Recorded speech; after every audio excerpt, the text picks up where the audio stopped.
I'm exhausted, says Ridis. She certainly looks it. Bruno is silent and looks deep in thought. As you head into the village after your friends, another headache splits your skull. This place.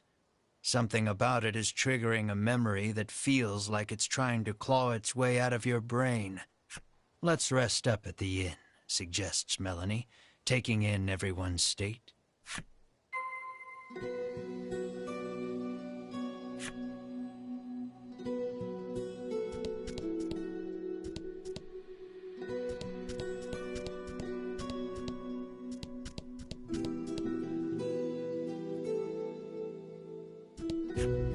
You must fancy yourself quite the eccentric coming here, the innkeeper drones, as if incensed by your very presence. Stay if you want to stay, the innkeeper continues, utterly disinterested in even attempting to sell you on a room.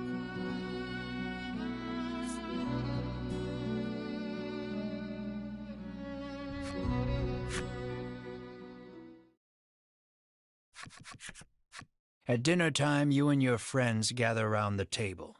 For a while, it's quiet, but then Melanie speaks up. Now that the dragon's been defeated, she says, what are we going to do?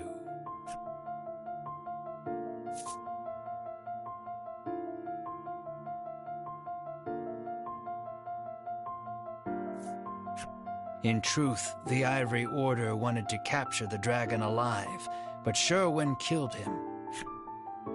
You can't help feeling the Ivory Order is still hiding something about this island, the dragon and the medicine.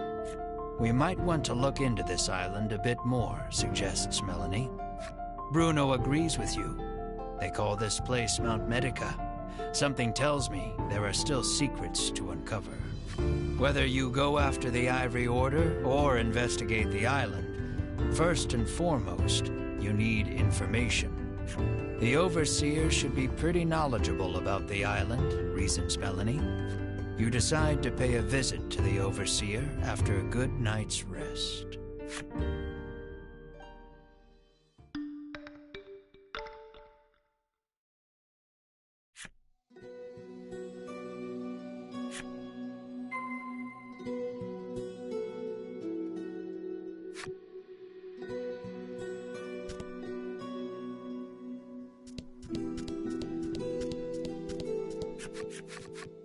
Selfor, the village headman come overseer, comes out to welcome you. After detailing what happened atop the volcano, you ask him to tell you everything he knows about this island. So, the dragon's tears are the medicine's main ingredient, he muses.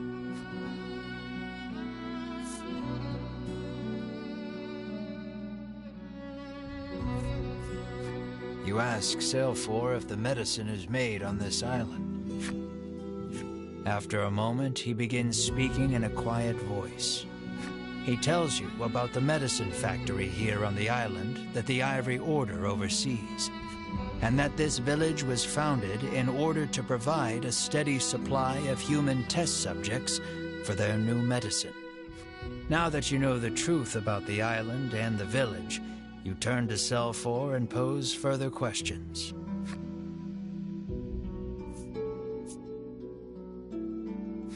Probing further, you ask, and the Ivory Order forced the dragon to make medicine at that factory? I'm almost positive they did, he replies. That explains why the Order wanted to capture him, says Bruno, understanding dawning on his face. But if that's the case, why did Sherwin flout the Order and kill the dragon? You're still missing the final piece of this puzzle.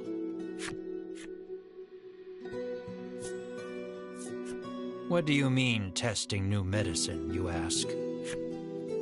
Selfor explains that before the Ivory Order sends any of its medicines out to the greater world, they test them here first. With all the new medicines they're constantly prescribed, the villagers here suffer strange side effects. All except Selfor, who says he's exempt from the tests on account of being in charge of the village on the Order's behalf. Sometimes we get people who try to escape, he says, his gaze dropping. The Order always catches them. This is horrible, says Melanie, a harrowed look on her face. You know the abandoned house at the western edge of the village? Well, once upon a time, a family of 4 lived there. As Selfor speaks, you feel all the blood drain from your body. There's something I'd like to see for myself at that house, you say, your brow creased. At the uncharacteristically somber look on your face, Melanie, Riddis, and Bruno give silent nods.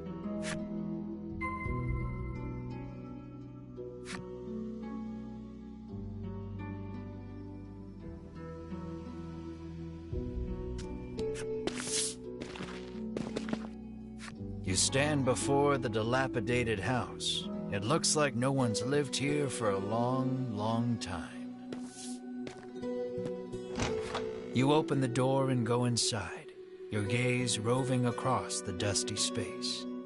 Your eyes land on a progression of horizontal notches on the lower section of a support beam, markings to measure a child's growth. And carved into the beam beside the markings are your and Mar's names. Seeing your names unleashes a flood of memories you hadn't realized you'd kept locked away.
The trauma of what happened, combined with the effects of the medicine, spurred the loss of your memories.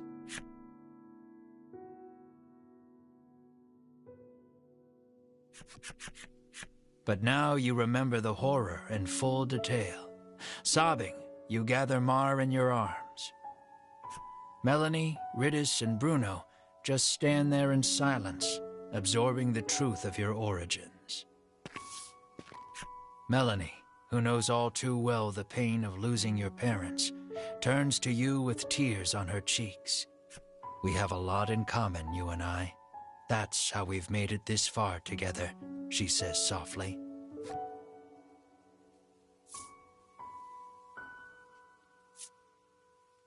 Moved by her kindness, you give her a silent nod.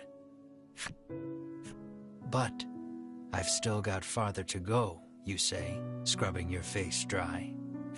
As painful as those memories are, something the Ivory Order disciples said gave you hope. If you can get your hands on an undiluted solution of dragon tear, you can restore Mar to her human form. And what was that about the place they called the mausoleum? That's probably a good enough place as any to start looking for dragon tear. Melanie doesn't miss the determination that blooms on your face. Whatever it is you need to do, she says, I'm with you.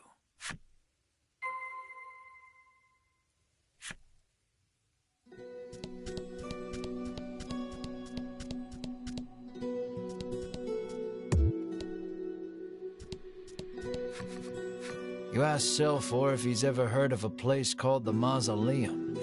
He tells you the steep cliffs north of the village block the way.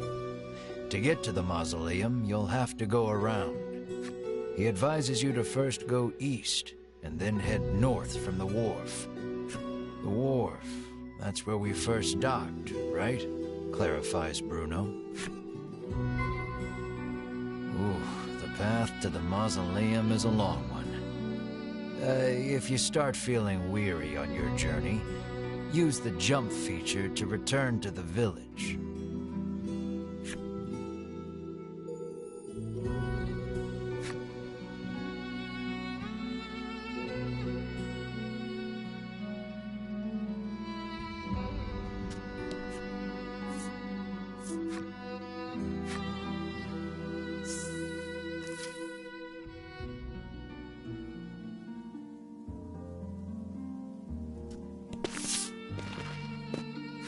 A giant boulder impedes the path. You stop, unable to go any farther. But when you turn around, who do you see but the Ivory Order trio? In a flash, you draw your weapons, but Hedwyn calls out, "Wait." Unlike the other times you've crossed paths, the trio doesn't seem keen on fighting you. You lower your weapons in response. Conveniently, you've got some questions for them anyway.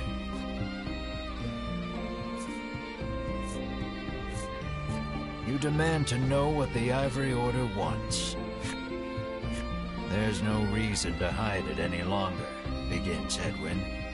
He tells you of the immense fortune the Order amassed by selling the medicine they forced the dragon to make on this island. And he confirms recapturing the dragon was the Order's true goal.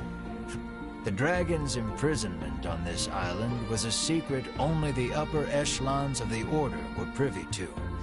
Even Queen Nilla didn't know.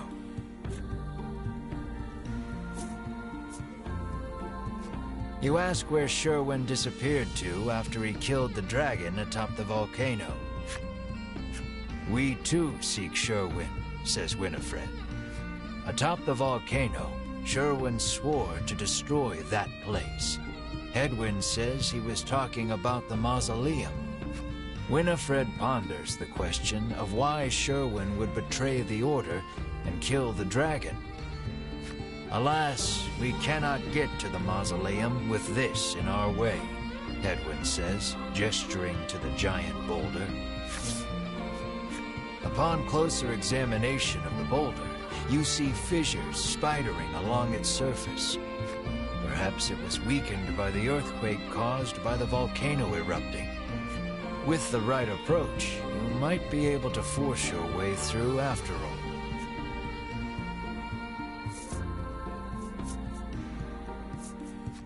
You ask Bruno to put his brawn to use and smash the boulder to smithereens. He squares off in front of the giant stone and strikes the fissure with a mighty knife-edged chop. Silence rings for a moment before the boulder crumbles to dust. The Ivory Order trio offers a curt thanks before hurrying on ahead. The jerks.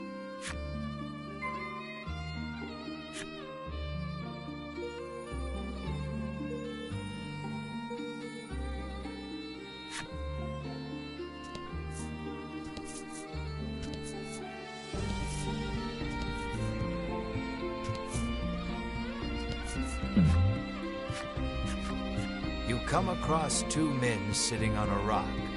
They take no notice of you or the party, but you can hear their fervent discussion. You listen in and deduce that they are a pair of thieves. You lean in, trying to hear what else the thieves are talking about. You catch pieces of the conversation here and there. Stashed the goods away. That island shaped like a... right in the dragon's nostril. It sounds like they've just told you where to find their stolen loot. The dragon's nostril? You cock your head in disbelief, but just manage to maintain your concentration. Your perseverance pays off. You come to learn that the island itself is shaped not unlike the dragon's head. You hastily grab a scrap of paper, write down what you've heard, and quietly sneak away.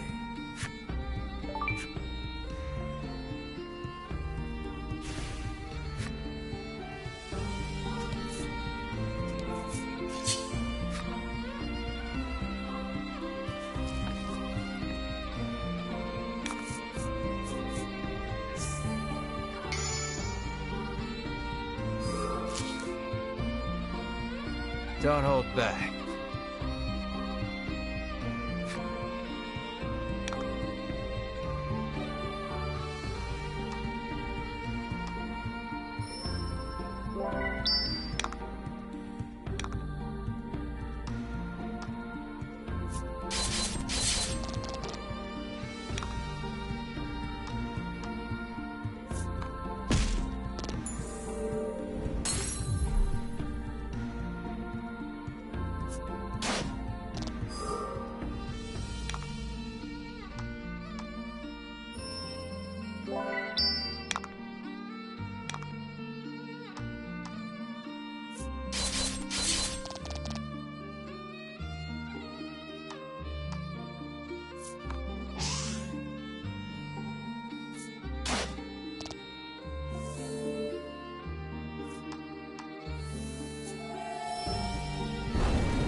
You stand there gaping for 1 second too long.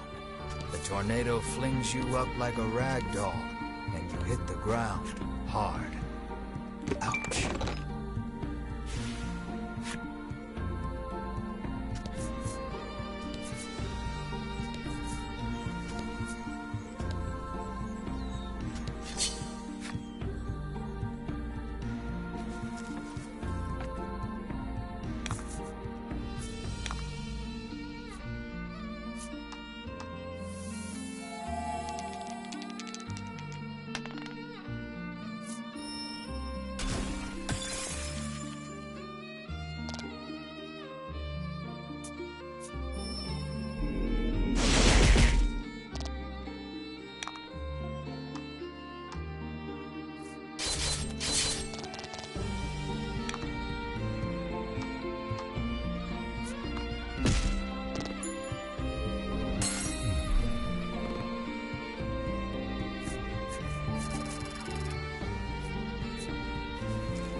A monster appears.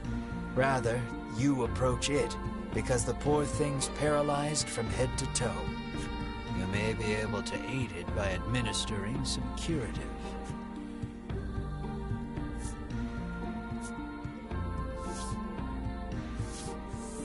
You take pity on the creature and administer some curative.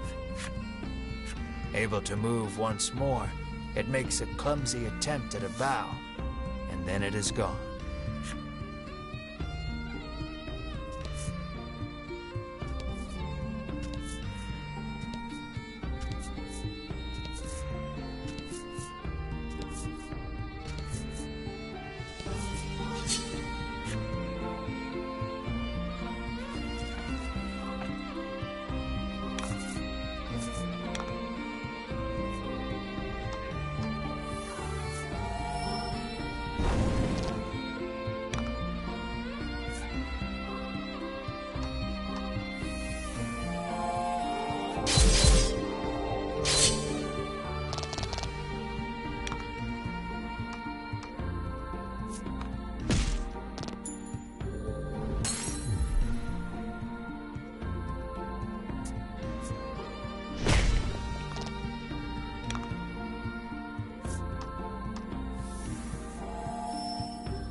That was lucky.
Don't hold back.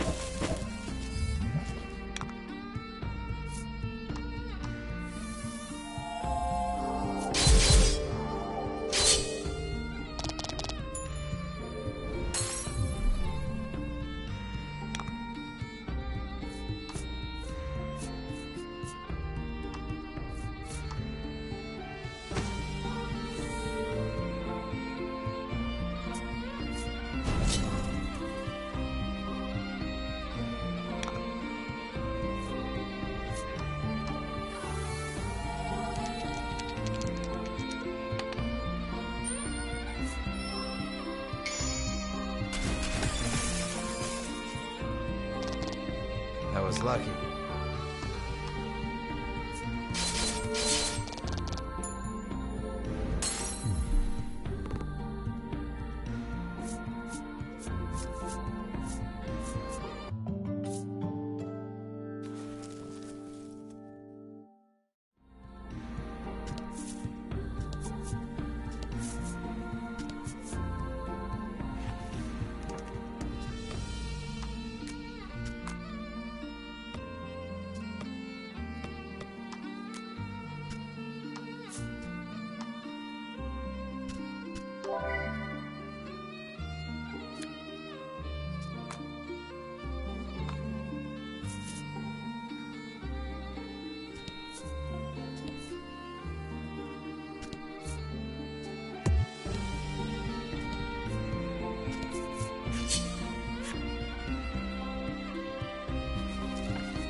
Don't hold back.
discover a fine fishing spot.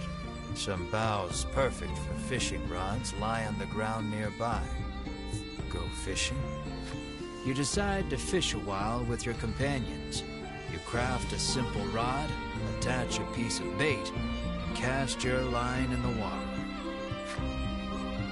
As you wait for a bite, all your companions' rods bend at once. They simultaneously struggle to pull their catches from the water. You decide to put your unresponsive rod down and help someone else with theirs.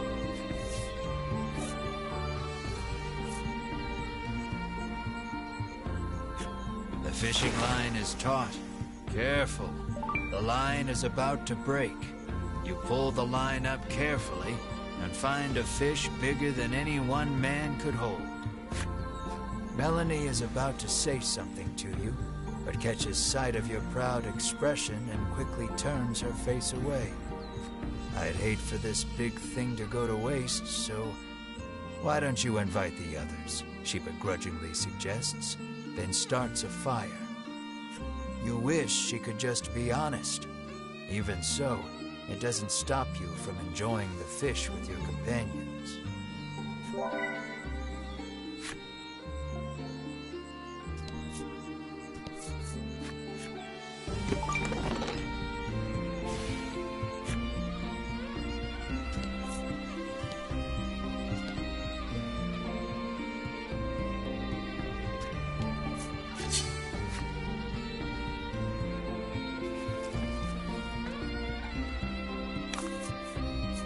About the enemy.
Pick up a scrap of paper dropped by some manner of monster.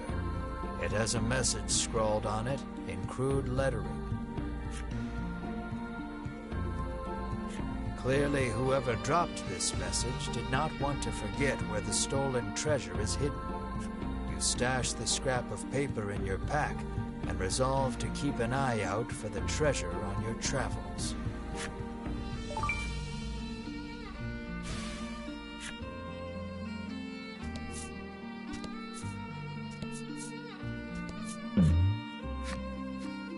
A monster appears.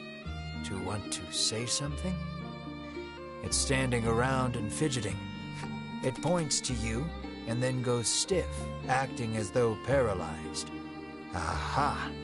This must be the creature whose paralysis you cured with some curative. It hands you a bottle of medicine, takes a sweeping, graceful bow to show you how far it's come, and takes its leave.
found a stela, but upon further inspection, it doesn't appear to do anything special.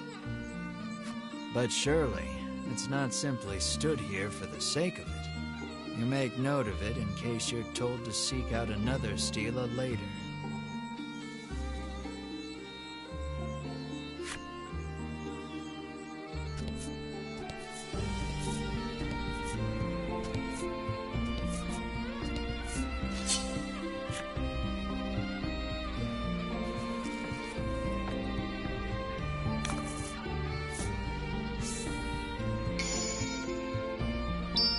Don't hold back.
You spot a sign standing prominently on the cape.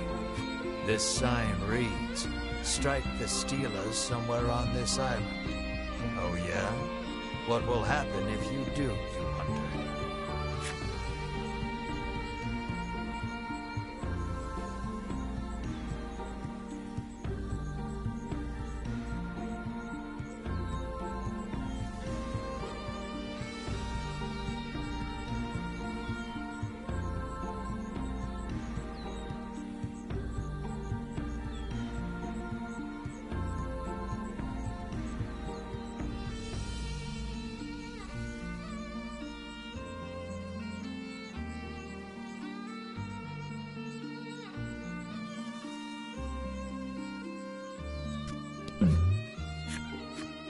You've found a stela. You try gently knocking on it, as if to test its solidity. You swear you feel a rumble coming from the east.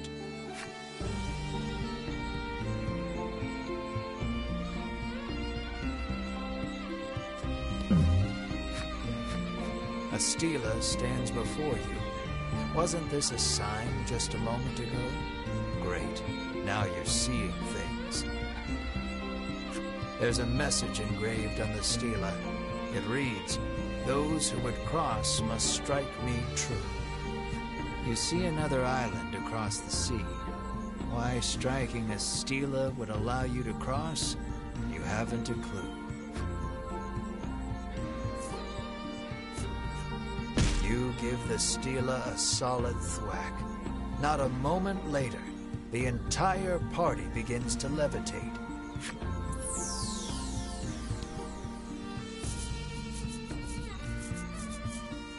Before you know it, the strange power delivers everyone safely to the far island. Without warning, an old man leaps from the underbrush. "My replacement," he screeches. He sidles up to you. "Mind living on this here island in my stead?" he offers cloyingly. "Ew, no," you sneer. "Then by force it is," he shouts, leaping toward you.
Congrats.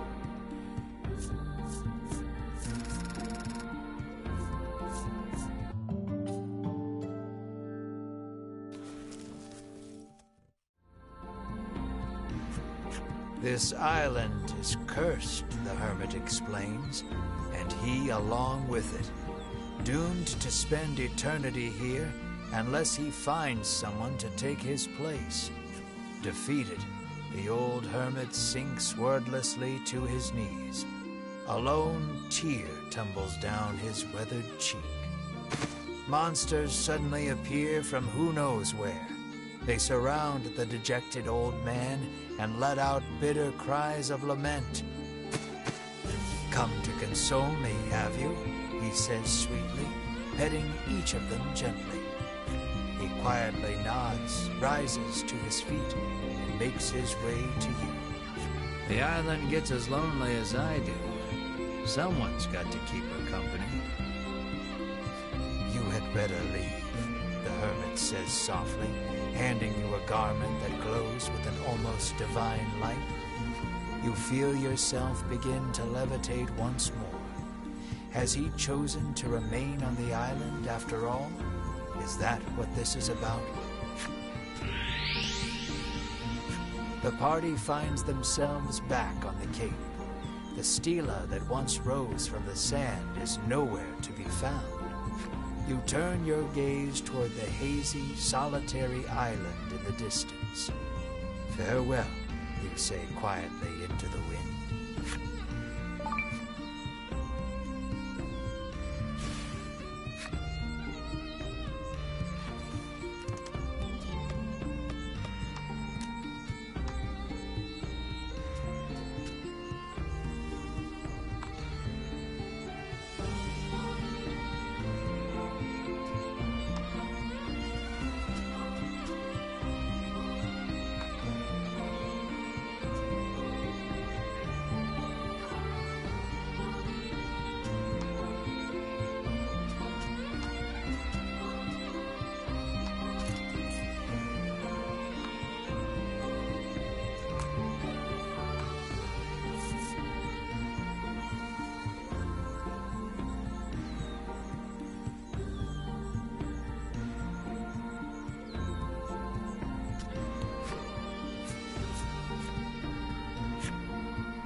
The moment the knight senses your presence, he speaks.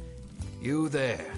I wish to challenge you in a contest of strength," he proclaims, placing his hand on the hilt of his sword.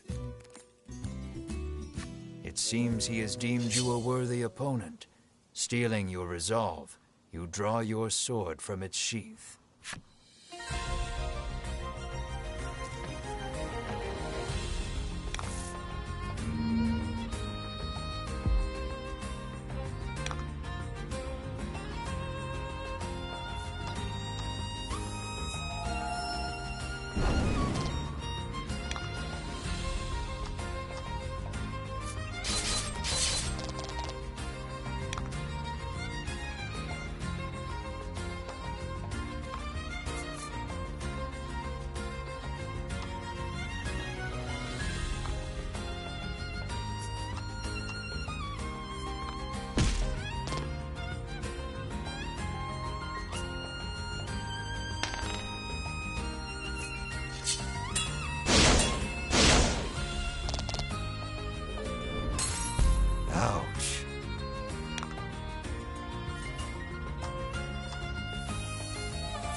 Nice work.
Warrior, this is far more befitting of you, he says, entrusting you with his armor. Perhaps returning to basics because of his loss, the knight swings his sword intently.